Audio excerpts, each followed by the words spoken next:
Ich heiße Sie herzlich willkommen zum Podiumabend zum Thema Terror in Europa und Gerechtigkeit für Dr. Abdulrahman Qassemloo. Mein Name ist Ronay Truska-Nemani, Mitgründerin vom Verein ASHTI und Vizepräsidentin. Das Podium wird innerhalb einer Stunde geführt und danach bleibt noch Zeit für Fragen. Das Podium wird in deutscher und in kurdischer Sprache geführt. Da nicht alle beide Sprachen können, haben wir Kopfhörer bereitgestellt, damit Sie vom Gespräch nichts verpassen. Wenn Sie Probleme haben mit den Kopfhörern, bitte melden, dann wird die Technik sich darum kümmern. Wir bitten Sie aus Sicherheitsgründen während dem Podium den Saal nicht zu verlassen. Nach dem Podium sind Sie alle herzlichst eingeladen zum Apéro.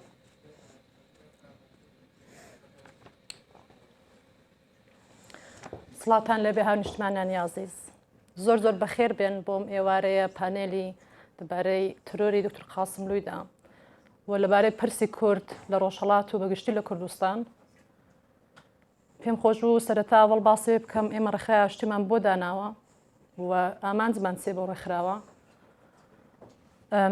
کە شۆڕشی ژینا سەری هەڵدا دیتمان کە گۆڕانکارێکی زۆر بەسەر ڕۆژهەڵات و دەوروبەر دەبێ و ئێمەش ویستمان بە جوورێکی هاوکاریە و خەڵکە بکەین پرسی کورد و کێشەی کورد بەڕاستی لە ئەوروپا و بەتایبەت لە سویس بگەێنین ئەندام پارلەمەکان و ئەندامی ئەو ڕێکخراوانەی کە بەڕاستی گرنگیان هەیە کە بتوان هاوکاریمان بکەن کاری ئێمە هەم سیاسیە هەم کولتوریە زۆر کەس پرسی چۆن دەتوانن هەمزەمان دوو کار بکەن هەم سیاسی بێ و هەم کوردی بێ هەم کولتوری بێ ئەمەش جوابەکەمان ئەوەیە کە هەم سیاسەتی کورد و کولتوری کورد زۆر پێکتر وەسڵە زمانەکەمان کە داگیر کراوە بۆ خۆی بەشێکی لە کولتور دەبی بە سیاسەتەوە بۆی تێبکۆشین بتوانین بە زمانی کوردی لە وڵاتی خۆمان دەرس بخوێنی و بژین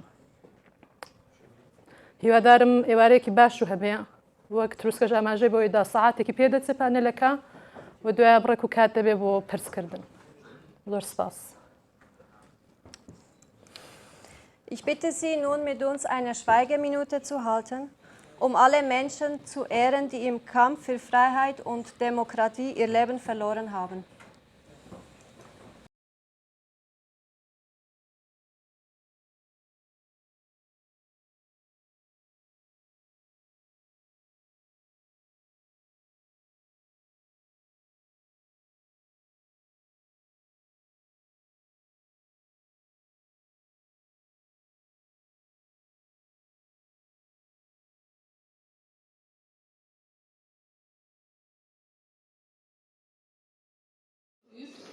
Nach kurzen Ermittlungen der Polizei wurde klar, بەداچوونەوەی کرد بۆ پرۆسەیە و ئێستا پرسیارەکەم لە تۆیە چۆن پێداچوونەوەتان بۆ ئەو پرۆسەیە کرد. Ja, über die Zeitung. Ja. Ganz einfach. Ich habe das wie alle Menschen in Österreich und in der ganzen Welt aus Medien. ئەو ڕووداوەیە شتێک بوو کە هەموو خەڵکی ئۆتریش لە مێدیاکانە ئاگاداری ئەو ترۆرە بوون.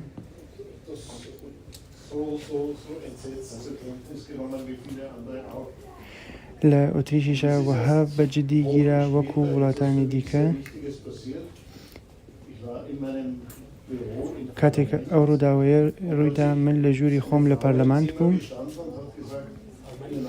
کە خانمێک هاتە ژوورەکەەوە پێیوتم کە خانمێک کاکێک بە ناوی عەبدوڕەحمان قاسملوو لەگەڵ دوو کەسی تر کە کورد بوون کە لەگەڵی لە کۆبوونەوەکەدا بوون کوژراون و تێرۆر کراون.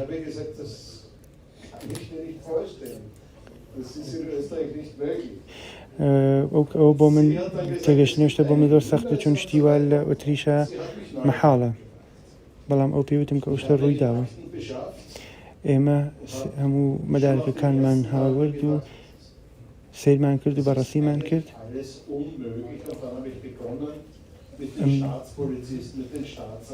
شتێکی غیرە ممکن بوو و بۆیە ئێمە لەگەڵ پۆلیسی وڵات و پۆلیسی شار بە دواتوونەوەمان بۆ ئەو پرۆسەیە کرد.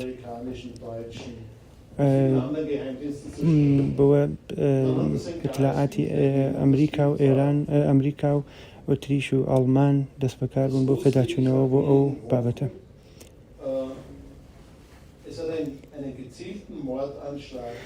دوای چەند هەفتەیەک بۆمان دەرکەوت کە ئەمە تەرۆرێکی لە پێش بەنامڕەزی کرا و هەدەفدار بووە.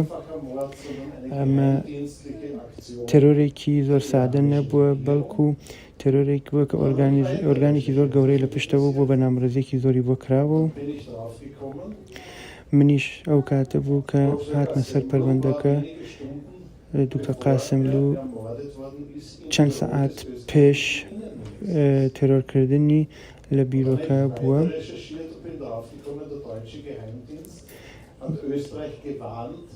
دوای پێداچوونەوەیەک ئیتلاعاتی ئەڵمان ئیتلاعاتی ئۆتریشی ئاگادار کردووەتەوە کە دکتۆر قاسملو حمایەت نەکراوە، حفاظت نەکراوە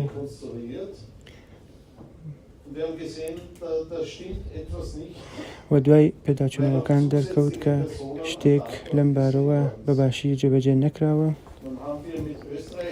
دوای ئەوە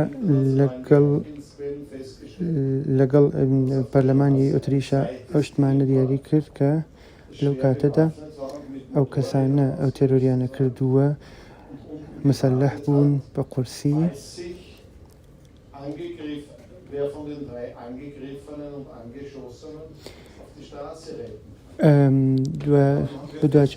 بەدوای ئەوە بوون بزانین ئەو کەسانی کە تەقیان لێکراوە کامیان ئەتوانین نەجات بدرێن و تەقیکارەکان بگیرێن. بۆمان دەرکەوت کە لەبان جادەکە و کەسانی کە بەنامەڕەزی کارەکان نەکرد کەسێک بە ناوی ئەحمەدی نەجات هەبووە کە بەنامەڕەزی کارەکەی کردووە. و دوای پێداچوونەوەکەمان و بۆ دوای کۆگشتی هەموو باسەکان بۆمان دەرکەوت کە پەرلەمانتارێکی زۆر گەورە لە پشتی ئەم کارە تێرۆریستیەوە هەبووە و بۆمان دەرکەوت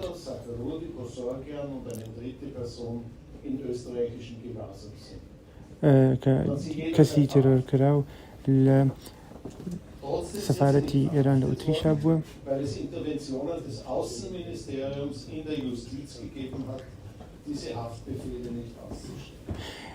و وەزارەتی خارجی دەرەوە لەگەڵ دادگای قانونی ئۆتریشا حکمی گرتنی ئەوانیە نەدا لەبەر مەسائلی ماڵی و هاتوچووی ماڵی ئەو دوو وڵاتە بەیەکەوە کەسانی تێرۆرکەریان تەحویلی ئێراندایەوە.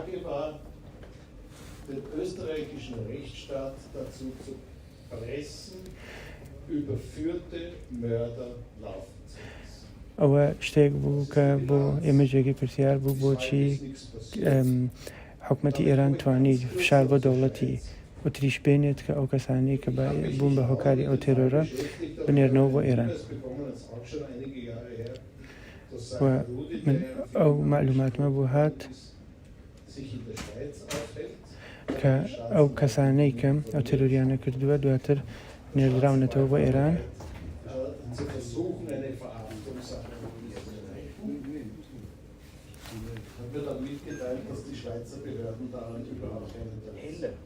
و داوامان لە دەوڵەتی سویس کرد کە هاوکاریمان بکات لە پرۆسەی دواتر بۆمان دەرکەوت کە دەوڵەتی سویس هیچ علاقەیەکی بەو کارەوە نییە.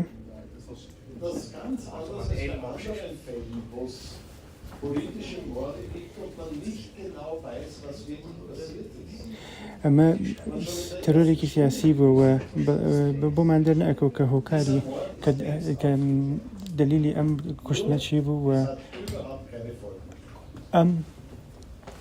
ئەم تەرۆریشە هیچ قازانجێکی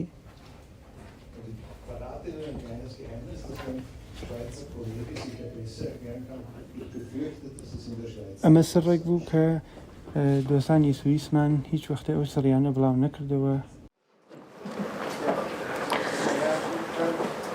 Ich wollte noch fragen, es wird immer wieder spekuliert, ja, der Iran hat ein Druckmittel und das ist die Waffenlieferungen im Ersten Golfkrieg. Ist da was dran? آیا ئێران ئەو مسألة دا دستتي إصلاحيان لبين إيران وتريشا هبوا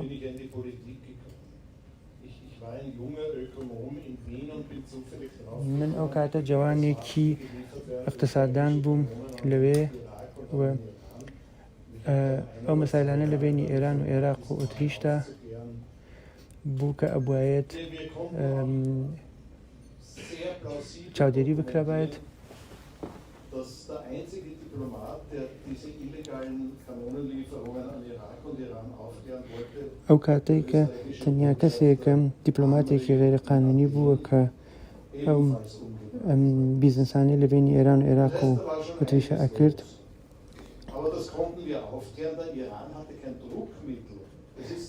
ئەو شتەمان ئەتوانی ڕابگرین چون ئێران هیچ قودرەتی فشارێکی نەبوو لەو کاتەدا. ئەو ئۆتریش نەیتوانی کە تانی زرێبڕی بردات بە ئێران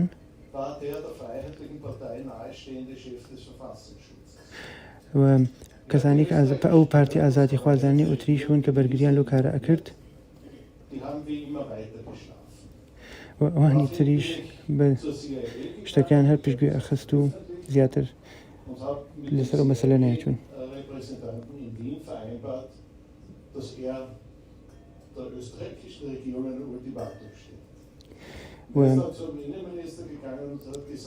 بۆ هۆکارەوە من چووم بۆ لای پارلەمانتاری ئۆتریش و داوام کرد کە ئەم معاملاتی ئەسلحانە بینی ئێران و ئۆتریش ستۆپ بکرێت و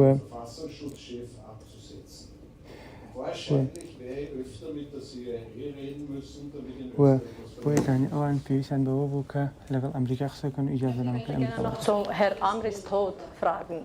Es wurde ja immer spekuliert, dass er an Herzversagen gestorben ist. Und der Herr Karl Blecher hat im Jahr 2023 behauptet, die CIA hätte ihn umgebracht. Ich kann das nicht endgültig beurteilen. Es hat sehr starke Hinweise gegeben. پرۆسەوە من ناتوانم ئەوە بڕیاری نەهایی لەسەر بدەم یان نەزەری بدەم چونکە ئایا ئەو بە سەکتەی قەلبی مردووە یان ئەوەیە کە لەلایەن CIA کوژراوە.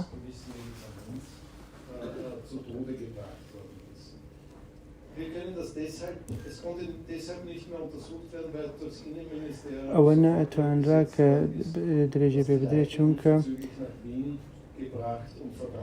و ئەو مەدارەکانە لە زوریخەوە هاودراوە بۆ ڤین و لەوێ سووتەندراوە لە بین چووە و ئەڵێ من لێسا ئەتوانم سەعاتها لەبارەی ئەو داستانانەوە قسەتان بۆ بکەم بەڵام ئێستا مهمتر ئەوەیە کە لەبارەی ئەوە قسە بکرێت کە یەکەم ڕژیمی ئێران لە پشتی ئەم مەسەلەوە بووە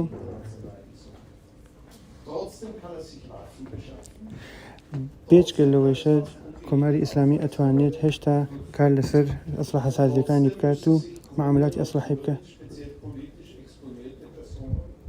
و دواتر ئەو کەسانی سیاسی لە ئەوروپا کە فعالیەتی سیاسیان هەیە بتوانن کار لەسەر ئەوە بکەن کە چی هەیە لەم بینە و لە وڵاتانی دیموکرات و بتوانن بە ئەمنیەتەوە بژین. Dankeschön. کاک فات پێم خۆشە پرسیارێک لە جەنابەت بکەم ئەویش ئەو ترۆرانە چ کاریگەریەکیان هەبوو لەسەر حیزب بە تایبەتی و خەڵکی ڕۆژهەڵات بەگشتی. ئێوارەتان باش سپاس بۆ ڕێکخراوی ئاشتی و سوسیال دموکراتەکانی سویس سپاس بۆ دکتۆر پیتر پیست و خەبر کەژاڵ و فابیان ژنابێت بە خێراتنی هەمولایەکتان دەکەم دیارە شەهیدبوونی دکتۆر قاسملوو بێگومان کاریگەریشی گەوری هەبوو لەسەر بزوتنەوەی کورد لە ڕۆژهەڵاتی کوردستان چونکە سکرتێری دکتۆر قاسملوو بە تەنیا هی حیزبی دموکرات نەبوو بەڵکو وەکو ڕێبەری بزوتنەوەیەکی نەتەوەی دموکراتیک بوو کە لە قۆناغێکی سەختی ئەو بزوتنەوە سەرکردایەتی بزوتنەوەیە کرد و هەموو لایەکیش ئاگاداری قاسملوو بوو کە پرسی کوردی بە نێونەتەوەیی کرد و قاسملوو بوو کە توانی لە ڕێگای جۆرە و جۆرەوە دنیای دەرەوە بەو مەسەلە ئاشنا بکە. بۆیە بێگومان شەهید بوونی کاریگەری دەبێت لەسەر هەم حیزبی دموکرات وەک حیزبی دکتۆر قاسملو هەم بزوتنەوەی کورد لە ڕۆژهەڵاتی کوردستان و باقی پارچەکانی دیکەی نیشتمانیش. بەڵام قاسملو بۆ خۆی فەرموویەتی کە باشترین پاداش بۆ شەهیدان درێژەدانی ڕێگایان هەرەوەی کە ئێستا پاش زیاتر لە 30 ساڵ لە شەهید بوونی دکتۆر قاسملو ئێمە لە زوریخ کۆبوونەتەوە و باسی ئەو ترۆرە دەکەین و باسی ئەو بەهای ئینسانیانەکەین کە قاسملو خەباتی بۆوە کرد وەک یەکەم کەس کە کۆمەڵێک پرسی هێناوە نێو ئەدەبیاتی سیاسی کوردەوە کە بێوێنە بوو. قاسملو باسی ئەخلاقیە کرد لە سیاسەتدا لە ناوەندی ئوروپا، بەڵام هەر ئوروپاییەکان بوون کە ئەخلاق لە سیاسەتیان ڕعایەت نەکرد. هەروەکە پیتس بۆ خۆشی فەرمووی ئەوەی وڵاتەی کە وەک مەهدی دموکراسی و ئازادی بوو قاتڵانی قاسملووی بە ئسکۆرتەوە بەرەو تاران بەڕێوە کردەوە. پاش زیاتر لە 30 ساڵ لە شەهید بوونی دکتۆر قاسملو و قاتڵی قاسملو دێتە سویس، هەر ئەو وڵاتی کە ئێستا ئێمە باسی ئەو ترۆرە دەکەین و ئاگادار دەکرێەوە کەسێکی وا لەو ترۆرەدا بەشدارە سەحراڕوودیە و ئەوە بەڵگەکانەوە دیکیۆمنتەکانە بەبێ ئەوەی کە باسی ئەو پرسە گرینگە بکرێ هەموو بەها ئینسانیەکانە کە ڕۆژانە بۆ خۆیان نیشانی دەدەن پێشێلیان کرد. بۆیەوە دەردەکەوێت کە ئەو پرسە بۆ ئوروپاییەکان تەنها پرسێک کە تایبەت بە خۆیان، بۆیە هەموو پرنسیبێکی دیموکراسی فدای بەرژەوەندیەکی گشتی ئابوووریەکەن. بەڵام لە 7 ئۆکتۆبر بەدواوە ئەو ساڵ ئێمە بینیمان ئەو شەڕی لە بینی حەماس و ئیسرائیلە هەیە، ئەو بەهای ئینسانی کە ئەوان بۆ خۆیان باسیەکەن، شەڕێکە لە بینی رووسیا و ئوکراین هاتە ئاوا، ئوروپایش بەدەنگ هاتووە. ساڵانێکە ئێمە داوا دەکەین کە دەبێت سوپای پاسداران وەکو هێزێکی ترۆریستی و بڕیاردەر لەو سەرەکیە کۆمیتەی عملیاتێکی ویژە کە قاسملویان پێ ترۆر کرد بخرێنە لیستی ترۆرەوە. پاش زیاتر لە 30 ساڵ 35 ساڵ ئەوڕۆ یەکێتی ئوروپا گەیشتو بەو قەناعەتەوە تازە داوا لە کۆمیسیۆنی ئوروپاکە کە سوپای پاسداران بخرێتە ترۆرەوە لیستی ترۆرەوە. بێگومان ئەمە هەنگاوێکی گرینگە، بەڵام هەنگاوێکی کاریگەر نییە. بە باوەڕی من تەنیا ناوهێنانی ڕێکخراوێک لە لیستی ترۆرە ڕەنگە زۆر کاریگەری نەبێ، ئەوان دەبێ بڕیاردەرانی ئەو ڕێکخراوە ترۆریستیە، بڕیاردەرانی ئەو سازمانە ترۆریستیە، تاکەکانیان ئەندامەکانیان نەهێڵن بێن. بۆیە پێم وابێ هەنگاوێکی گرینگە. قاسملو هەر لە ڕێبازەکەیدا زیندووە و ئێمە وەکو ڕێبوارانی ڕێگەی قاسملو بەرژەوەندی گشتی نەتەوەیمان لەسەر و هەموویەک داناوە. ئەو ڕۆکە کوردی هەر 4 پارچە لەو پانێلەدا بەشدارن و گوێگرن، مانای وایە ئەو کاریگەری ئەگەر بوو لەسەر بزوتنەوەکە، بەڵام ڕێبازەکەی هەر زیندووە. هیوادارم یەکەم وڵات دوای یەکێتی ئوروپا کە بڕیاری داوا بکەوێتە لیستی ترۆرەوە سویس بێت و داوا لە فیابیان و هەموو سوسیال دموکراتەکان و دۆستەکانی بزوتنەوەی کورد دەکەم کە ئەوان لەواقع پێشنیار بدەن کە سوپای پاسداران بخرێتە لیستی ترۆرە نەوەک سازمان وەکو تەواوی تاکەکانیان کە نەتوانن بەرژەوەندی ئابوووریەکان هیچ وەختێک بەرژەوەندی ئینسانیەکانیان لەگەڵ بەرژەوەندی ئابوووریەکان بخەنە پێشەوە. زۆر سپاس. کاک فواد، دەبی هەر هاتوچۆ بکرێت و نوێیدا چۆن ئێوە خۆتان دەپارێزن بۆ سەفەری ئوروپا و دوای ساڵ 1992 کە دکتۆر شەرەفکەندی شەهید بوو شێوازی کاری دیپلۆماسی چ گۆڕانکاریەکی بەسەردا هات؟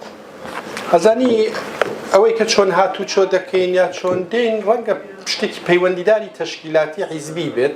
ئەم ناتوانم ئێستا بڵێم چۆن هاتوو چۆ دەکرێت چۆن دێت چۆن خۆتان دەپارێزن. بەڵام بەخۆشیەوە لەم چەند ساڵی دواییدا هەر کاتێک کە ڕێبەرانی حیزب دیارە من خۆم لەو ئاستانە بین وەکو ئەوان خۆم مقایسە بکەم، بەڵام ڕێبەرانی پلە بەرزی حیزب کە هاتوونەتە وڵاتانی ئوروپایی بەشێکی زۆریان بە هەست بە بەرپرساریتەوە کاتێک ئێمە ئاگادارمان کردوون ئەوان پلیسیان بۆ داناون هاوکار بوون، بەڵام تەنها ئەوە کاریگەر نییە تۆ لەو ماوەی چەند ڕۆژەدا پلیسی بۆ دادەنی و هاوکاری دەکەی، بەڵام کە دەگەڕێتەوە شوێنی خەبات و تێکۆشانی خۆی دەبینی بە درۆن و بە موشک و بە زۆر هەوڵی دیکە ئەو کارە دەکرێت.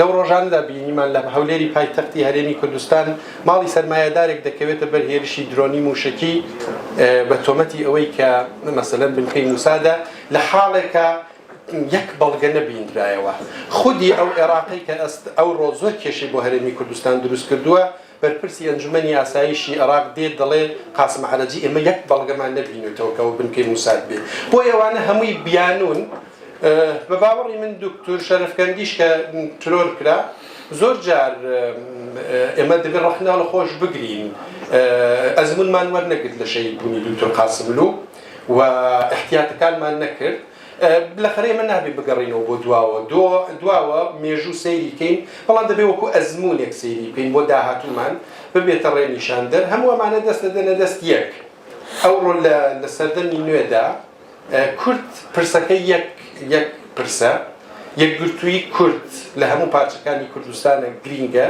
بەرژەوەندی گشتی نیشتمانی لەسەرەوەی هەموویەکە بۆیە هەموو ئەو ترۆرانەی کە ڕوویان داوە لە ماوەی ڕابردوودا چ لە باشووری کوردستان چ لە وڵاتانی ئوروپایی دەرخەری ئەوەن کە دنیای دەرەوە بە تایبەتی یەکێتی ئوروپا و ئەمریکا دەبێت بەو قەنەعەتە بگەن کە چیدی نابێ بەرژەوەندی ئابووری لا گرینگ بێت هەموو ئەو بەڵگانەی کە بەڕێز پیتر پیسکۆی کردوێتەوە باقی ڕۆژنامەنووسەکانی دیکە لێ کۆڕەڵەکانی دیکە دەگەین بەو ئەنجامە کە بەرژەوەندی ئابووریە کە ئەو تەروریستانە ئیسکۆر دەکاتەوە هەموویشی ماکەکەی لە تارانە ئەوڕۆ لە یەمەن ئەگەر کێشەیەکەیە لەگەڵ حوسیەکانە عەرەبستان لەگەڵ حوسی لە لیبی لە عێراق لە سووریا دەبا بە تەواوی دنیا پێتان دەڵێ هەم خۆتان دەزانن هەمووی ماکەکەی لە یەک شوێنە دەکەواتە لە جێگایەکەوە لەگەڵ ئەو ماکەیە دەبێ بەرخوردی تند بکرێت نەوەک ئەوەی کە تروریستەکان و ئەندامەکانیان ئیسکۆر بکرێنەوە بەرەو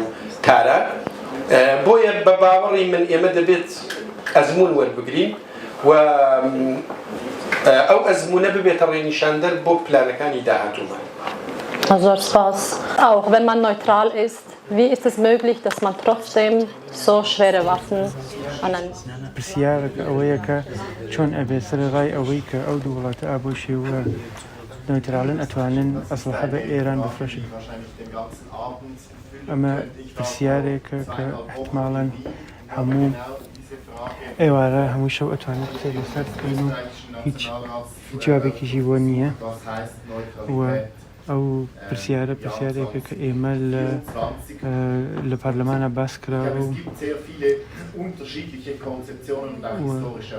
بە بڕوای من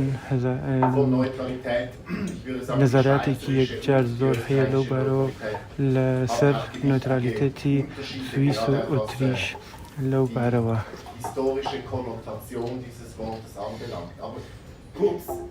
بەڵام زۆر بە کورتی ئەتوانین پێ بڵێم کە نۆیترالیتەت یعنی مەسەلەیەکی کۆنسێپتێکی سەربازیە کە ئەتوانێت کە ئەو وڵاتانە لە بواری ئەرتشیەوە ناتوانن لە وڵاتەکانی ترا دەخاڵەت بکەن بەڵام ئەمەی کە باس ئەکرێت ئەمە باسی تێرۆرێکە بێت ئەو پرسیارێکە تۆ کردت ئەوەیە کە هەڵێت کەسانێکە وڵاتانێکە نۆیترالن نابێت و ئەسلحە بە وڵاتەکانی تر بفرۆشن و ئەو دادوسەدە لە بینی ئەو دوو وڵاتەتان نەبێت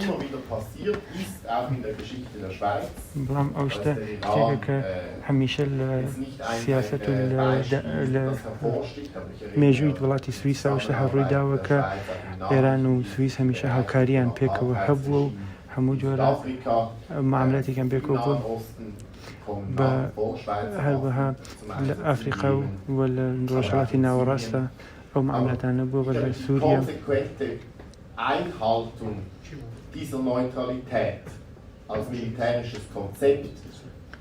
بەڵام نەتیجەی ئەم نۆترالیتەتە لە بینی ئەم وڵاتە ئەوەیە کە ئێمە وەکو وڵاتێکی بێلایەن ئەتوانین لەگەڵ ئەوەیشە هاوکار مەسئولیاتێکمان هەبێت سەرڕای ئەوەی کە ئێمە وڵاتێکی بێلایەنی ئەتوانین لە بینی ئەو وڵاتانە مەسئولیاتێک لە بینی وڵاتەکانە دروستکەین کە هەندێک ئەو قانونانە ڕابگرین کە بتوانین ئەم جۆرە کردەوەانە بە مەسئولیتەوە بەڕێوە ببین و بەتابەت تەرۆری دوکتۆر قاسملوو یەکێکە لەو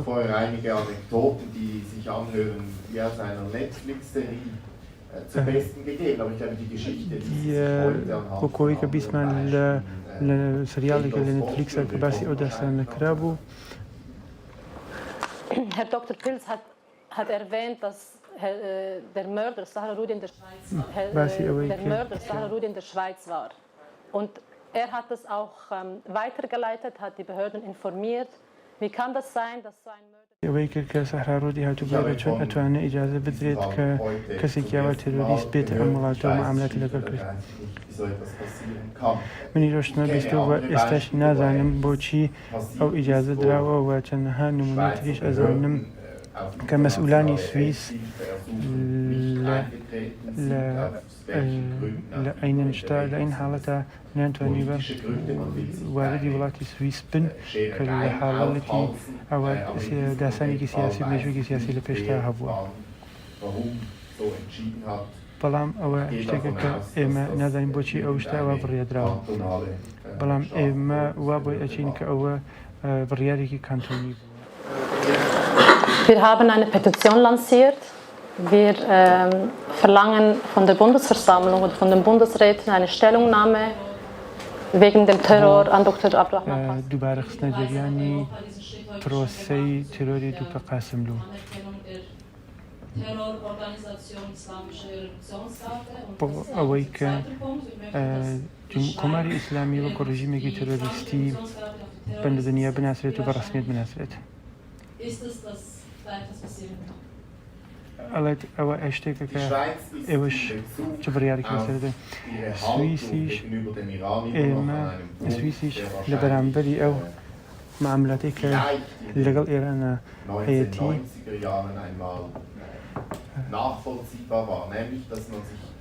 لەوانەیە لە ساڵەکانی 1990ەکاندا شتێک بوو کە توانیە دانی پێ بدرێت. Mit den USA zu gewährleisten. Ein Schutzmachtmandat kommt dann zum Einsatz, wenn zwei Staaten keine diplomatischen Beziehungen unterhalten und es einen نوێنەرێک لە بینی ئێران و لە بینی ئەمریکا کە بتوانرێت ئەم کاتێکە دوودانە دەوڵەت ناتوانێت لەباری دیپلۆماتی پێک و کارکەن ببێ بە ڕابطێک لە بینە.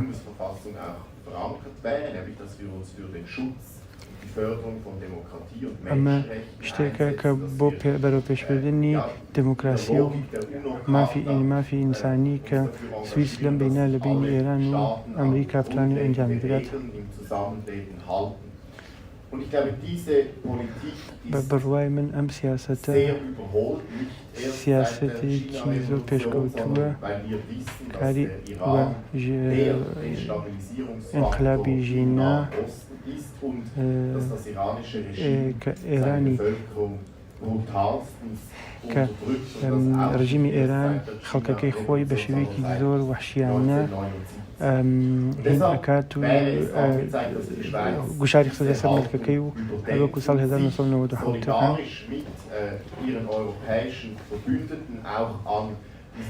و ئێمە لە بواری سیاسی و لە بواری سەرباسیەوە ئەمانە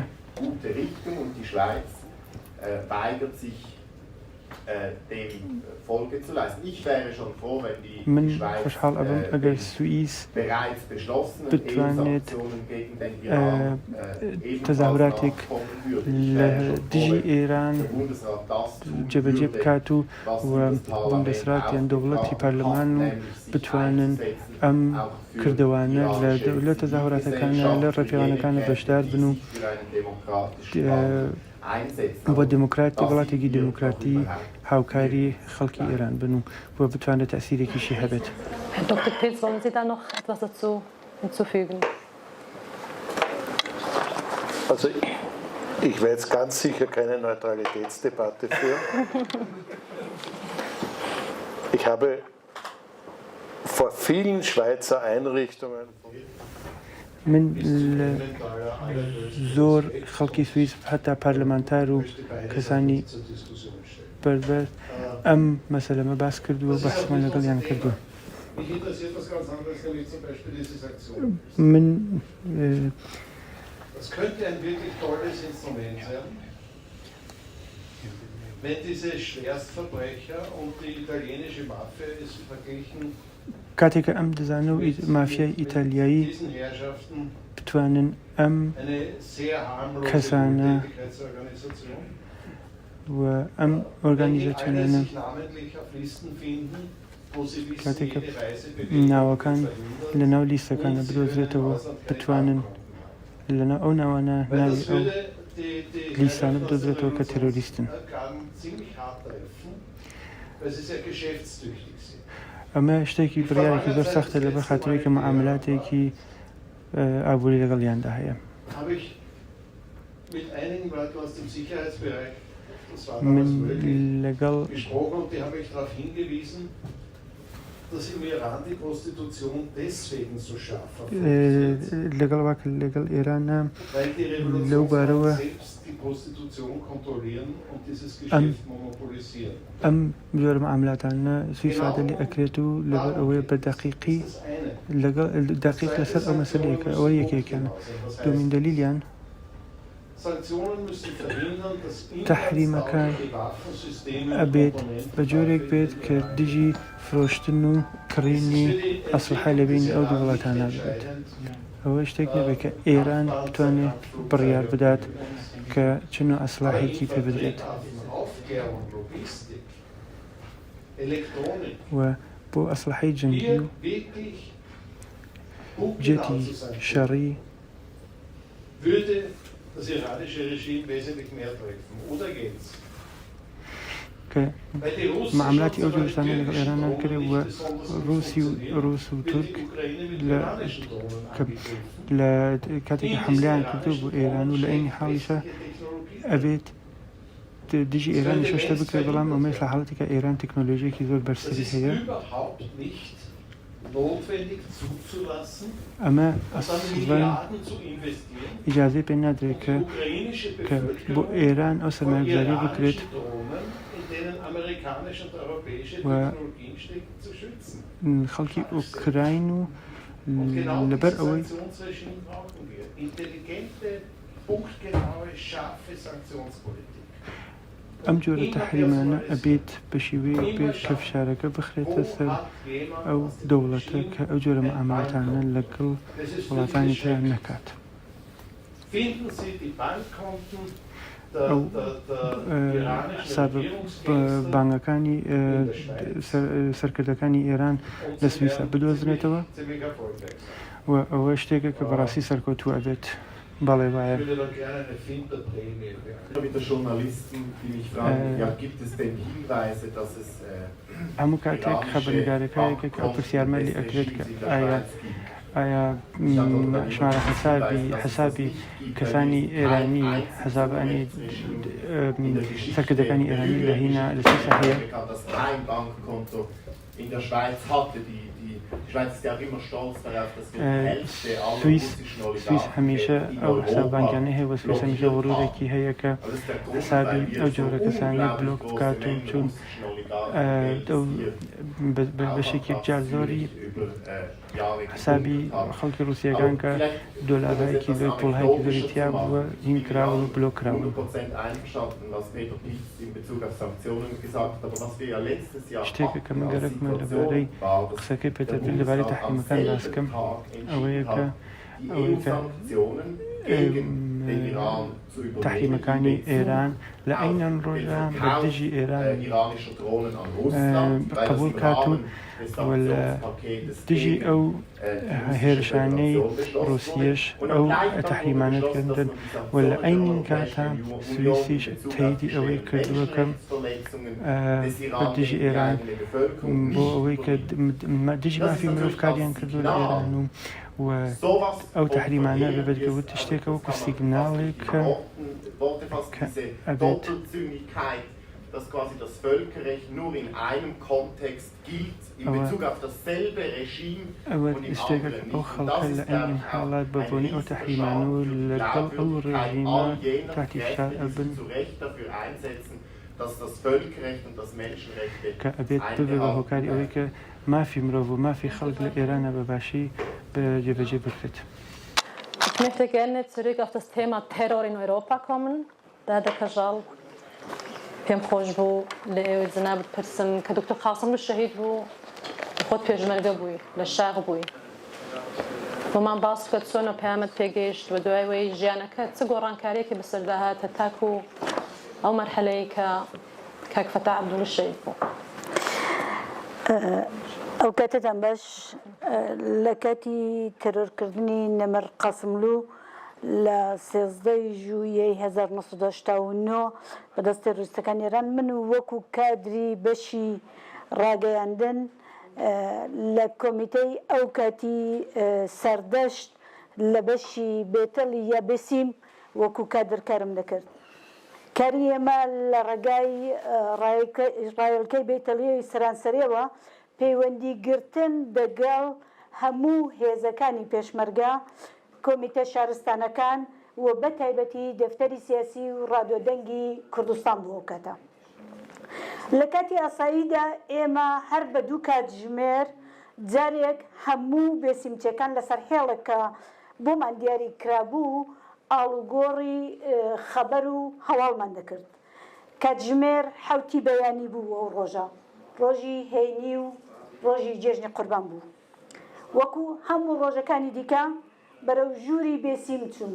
ژووری بێسیم یاودی ئێمە کارمان لە دەکرد لە عینی کاتدا ژووری حەسانەوەی دوودانە لە هاوڕەکانیشمان بوو. لەو کاتەدا لە دەفتەری سیاسیڕا پەیامێکمان بەواژۆی نەمەر دکتۆر سادق شەرەفکەندی کە ئەو کات جێگری سکرتێری حیزب بوو بەم ناوەڕۆکە ڕوو بە هەموو هێزەکانی پێشمەرگە و کۆمیتە شارستانەکان بۆ هات. بەداخەوە هاوڕێی تێکۆشەر دکتۆر عەبدوڕەحمانی قاسملوو سکرتێری گشتی حیزبەکەمان چوونی و ڕێزی کاروانی شەهیدانەوە و خەبات درێژەی هەیە. بیستنی ئەو هەواڵە لەم ساتە وەختەدا بەجارێک تاساندمی کاتی وشەکانی ئەو ڕستە بەواڵا کورتە بەڵام بە ناوەرۆک هەژێنەرم لەسەر لاپەڕی کاغزەکە دەنووسێەوە دەستم دەلەرزە هەروەکو ئێستا. زمانم کڵۆڵە لە باسکردنی ئەو ساتە وەختەی کە ئەو هەواڵەم بیست. بەخۆم دەکوت بۆ من دەبێ وەکو کوندەپەپ و هەموو ئەو هەواڵە تاوانە ڕابگەێنم. هەواڵێکی ئاوە چۆن بدەم بە هاوڕێیەکانم. وەک کورد دەڵێ قەڵەمی دەست و پێم شکاو. هەستم بە ئازارێکی دەرونی قوڵ و وێرانی و بێکەسی دەکرد. ڕەنگە زۆر کەس بڵێن ئەو بیرکردنەوەی تۆ بیری تاکە پەرستیە و لە زمان شۆڕژێڕێکەوە نابێ ئەو واتانە بێنە دەرێ. بەڵام من لە وەڵامی ئەو کەسانەدا دەڵێم ئەو هەستەی من ئەو کات هەستێکی مرۆڤی بوو. هەستی ژنێک کە حیزبی دموکراتی بە ماڵ و ژیانی خۆی دەزانی. هەستی دەکرد کە قەڵای ئامانج و ئارەزۆکانی هەرەسی هێناوە. هەستی ژنێک کە قۆڵی بۆ ڕزگاری لەو ستەمە چەند قاتانەی هەڵماڵی بوو کە بەسەر ژنان و بەسەر میلەتەکەی داهات بوون. بەڵام ئێستا ڕێبەرە پێشڕەوەکەیان لێ ئەستاندووە. بیرم لە نەمانی سەرکردەیەکی لێبڕاوی ڕێگای بەختەوەری دەکردەوە کە ڕۆڵێکی بنەڕەتی لە ناساندن و بەنێو دەوڵەتی کردنی پرسی کوردە هەبوو.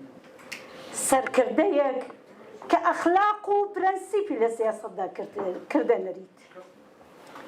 پێداگری لەسەر سەربەخۆیی بڕیاردانی سیاسی کردە بنەمای خەبات و باوەڕی قوڵی بە مافی چارەی خۆنووسینی میلەتی کورد و خەڵکی کوردستان بە هەموو بەشەکانیەوە. ئامانجی ئەو لە ڕێگای ئەو ئامانجەی خۆیدا تا ئەو جێگایە ڕۆیی کە سەریشی لەسەردانە. دوای شەهیدبوونی دکتۆر قاسملوو کاک عەبدوڵای قادری ئازەر وەک بەرپرسی دەرەوەی حیزب دموکرات لە یەکەم پلنۆمی ئەو حیزبەدا دەبا بۆ ناردنی کەسێک بۆ دەرەوەی وڵات بڕیاریان دابا. دەفتەری سیاسی ئەو کات و بەڕێز دکتۆر شەرەفکەندی وەک سکرتێر فەتاحی عەبدولی هاوژینەکەی منیان کە خۆی ئەو کات ئەندامی کۆمیتەی ناوەندی و بەرپرسی کۆمیتەی شارستانی سەردەنج بوو پێشنیار کردبوو و پلنۆمیش پێشنیارەکەی قبول کردبوو. لە سەرەتای ساڵی 1992 زاینی فەتاح بۆ دەستپێکردنی ئەرکەکانی هاتە پاریس و منیش 6 مانگ دوای ئەو هەم وەک کادری حیزبی و هەم وەک هاوژینی فەتاح هاتمە پاریس. ومان باس کردووە چ ڕوویدا ئالە کەژاڵ کە دکتۆر شەرەفکەندی شەهید بوو خەبەرەکە چۆن پێگەیشت چت کرد بە پاراستنی خۆت لە ئەوروپا؟ کاتژمێر نزیک بە 12ی شەوی 7 سپتامبری 1992 بوو. خۆم و کوڕە بچکۆلانەکەم نوقمی دەریای پڕ لە شەپۆلی شاری پاریس لە ئەپارتمانێکدا سەرمان نابەوە. ئەو شەوە بۆ خەواندنی کوڕەکەم چیرۆکی گەڕانەوەی بەرم بۆ دەجێڕایەوە کە ماشێنێکی باخەی سووری بۆ دێنە. کوڕەکەم لە دنیای ساکاری منداڵانەی خۆیدا دڵی بەو دیارە بچکۆلانەیە زۆر خۆش بوو. بۆی باز دەکردم کە ئەگەر باوکی گەڕاوە فەوری خۆی دەباوەشی داوێ و زوو بە پەلە داوای ماشێنەکەی لێ دەکا و دوایی دەچێکایی پێ دەکا. لە بیری شیرینی منداڵی ئەودا من و باوکی و ئەو بەو ماشێنە سەفەرمان دەکرد و ئەو جگایانەی ئەو پێی خۆش بوو ئێمەی دەبرد. وەک بنەماڵەیەکی بەختەوەر چێژمان لە جوانیەکانی ژیان وەردەگرت. بەڵام هەر بەدەم ئەو بیر و خەیاڵانەدا خەو بردینەوە. ئەو ئارەزوویەی بۆ بەسەربردنی کات لەگەڵ باوکی دەیدیت بەداخەوە هەر ئەو شەوە بوو بە ئاواتێکی وەدی نەهاتووی هەتا هەتایی. زرمەی تەلێفۆن لە خەوێ ڕاست کردینەوە. بە بیستنی ڕستەی ماڵمە وێران بوو هەموویان شەهید بوون کە ڕەسات دەستی پێکرد. دوای 31 ساڵ بەسەر تێپەڕبوونی ئەو ڕووداوەدا هەتا ئێستاشی لەگەڵ بێ نەمزانی پاژماوەی ئەو وتوێژە تەلەیفۆنیە چ بوو. ئەوەندە دەزانم کە تەواوی بیرەوەریەکانم لەگەڵ ئەو کەسەی هاوسەنگەرم بوو، خۆشەویستم بوو، هاوسەرم بوو، باوکی منداڵەکەم بوو، وەک فیلمێکی درامایی هەژێنەر هاوڕا دەگەڵ کۆمەڵێک پرسیار بێ وەڵام بە بەرچاومدا هاتووچوو. پرسیارە سەرەکیەکە ئەوە بوو کە چۆن بە کوڕەکەم بڵێم کە ئارەزوەکانت بۆ بردنە سەری کات لەگەڵ باوکت بەداخەوە بوو بە خەونێکی هەمیشەیی. هەر جۆرێک بێ تاکوتەنیا لەگەڵ منداڵێکی 3 ساڵ و نیوە و لە نێو دەریای بێ بنی شەوی پاریس خۆم گەیاندە دەفتەری حیزب دموکرات. نازانم بە چه زمانێک و چۆن بە کوڕەکەم کوت کە باوکی بریندارە و پێویستی بە من هەیە کە بچم بۆ لای بۆ بەرلەن. بەڵام دڵی منداڵانەی ئەو خەبەری داوم کە ئیتر سەفەری باوکی بێگەڕانەوەیە. هەر بۆیە تند دەستی منی گرت و کوتی تۆ دەگەڕێەوە بۆلان یان تۆش وەکو باوکم بریندار دەبی و ناتوانانی بێەوە. حەولمدا دڵخۆشی بدەمەوە پێی بڵێم کە باوکت لە ڕێگای ئامانجەکانیدا شەهید بووە، بەڵام بغز و گریان ڕێگایان نەدەدا. تەنیا ئەوەندەم پێکوت من قەت تۆ جێناهێڵم و هەر بۆ تۆ دەگەڵ تۆ دەژی. دوای تێرۆرکردنی هاوبەشی ژیانم ژیانی من و کوڕەکەم بە تەواوی گۆڕا، هەم لەباری ڕوحی و هەم لەباری ڕوحی و دەرونیەوە و هەم لەباری کۆمەڵایەتەوە. قورسایەکی زۆرم کەوتە سەرشان. بیهێنە پێش چاوی خۆتن لە وڵاتێکی غەریب بە کولتور و زمانێکی جیاواز نزیکترین کەستان کە تەنیا پشتیوانی مادی و معنەوی ژیانتانە لەدەست دەدەن. بە منداڵێکی تەمەن 3 ساڵ و نیوی دەبێ بربەرەکانی لەگەڵ ئەو ژیانە پڕمەترسێ بکەن. لەلایەک ترس و نیگەرانی لە کوشتن و بەجێهێشتنی منداڵێکی بێدەرەتان و لەلایەکی دیکە بەڕەواڵەت هیوا و ومێدبەخشین بەو منداڵە و گەورەکردنی بۆ داهاتوو. ژیان وای کرد کە کوڕە بچکۆلەکەی من بە فکری منداڵی خۆی لە نەکاو ناچار بوو وەک ئینسانێکی گەورە بەرپرسایەتی بگرێت ئاستۆ و بیرە لە پاراستنی من وەکو دایکی بکاتەوە و منیش بیر لە پاراستنی هەردووکمان.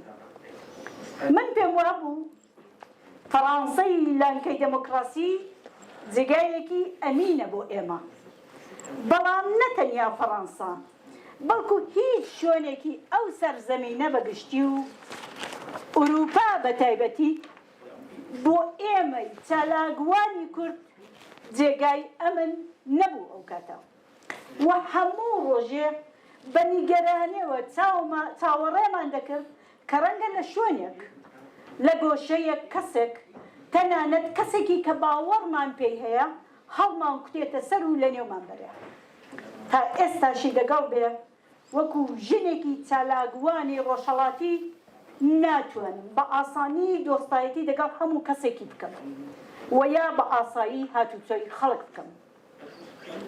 ئەو مەترسیە لەسەر هاوژینی ئێستاشم هەر بەردەوامە و ناچارین زۆر جار بە تەنیایی یا بەبوون لە نێو کۆڕێکی بچۆکی دۆستانێک کە دەمێکە دیان ناسین بازیبی لێتە نەشەرمەوە کە ئەو هەست بە مەترسیکردنە ئاسەواری لەسەر ژیانی ڕۆژانەی منداڵەکانیشمانداناوە.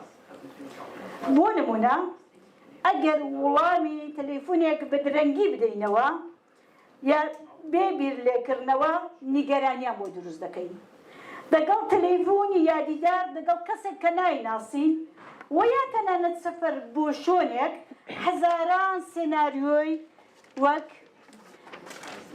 ئەو وڵاتە پەیوەندی لەگەڵ ئێران چۆنە، هاتوچۆی خەڵکی ئێرانی بەسەرەوەیە یان نا، توریستەکانی چین و زۆر پرسیاری لەو بابەتە مشکی ئێمە بەخۆیەوە خەریک دەکا و بەشێک لە سەفەر و پشودانەکەمان هەر بەو نیگەرانیە تێپەڕ دەبێت. زۆر سپاس دادەکە ژاڵجیان. کاک فواد، ئاخرین پرسیارم ئەوەیە ئێوە وەک حیزبی دموکراتی کوردستانی ئێران چ داواکاریەک و لە ئەندام پارلەمانەکان هەیە؟ زۆر سپاس.